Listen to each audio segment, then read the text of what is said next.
সকলকে জানাই বসন্ত পঞ্চমীর অনেক অনেক শুভেচ্ছা। আজ আমার বাড়ির পুজোর কিছু মুহূর্ত তোমাদের সামনে তুলে ধরবো। সবাই সঙ্গে থাকো, দেখতে থাকো। আমি চলে আসলাম মাকে নিতে।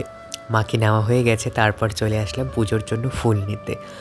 তো আমি আগের দিনই যতটা পারি গুছিয়ে রাখার চেষ্টা করি, কেননা পরের দিন খুব চাপ হয়ে যায়। আমাদের বাড়ির রাজরানীকে নিয়ে চলে আসলাম। দেখো তো রাজরানীকে দেখতে কেমন লাগছে, অনেকটা মিষ্টি লাগছে। দেখো পুজোর দিন সকাল সকাল উঠে মাকে সাজিয়ে দিলাম। এবার প্রথম আমি জোড়া সরস্বতী মায়ের পুজো করছি, তার পিছনেও একটা কারণ আছে। তো যাই হোক, খুবই সামান্য আয়োজন করতে পারলাম এবার আমি মায়ের জন্য। তো আমার সব কিছু গোছানো হয়ে গেছে, আমি পুরোহিতের জন্য বসে আছি।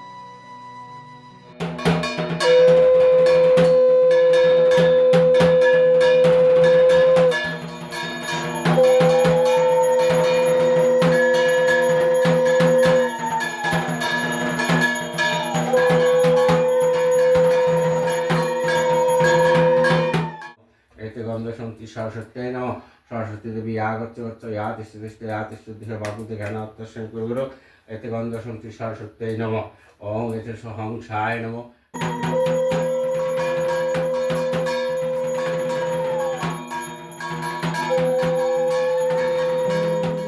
মায়ের পুজো ভালোই ভালোই হয়ে গেল।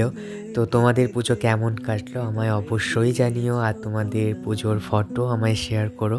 তো আজকের গল্প এতটুকুই ছিল।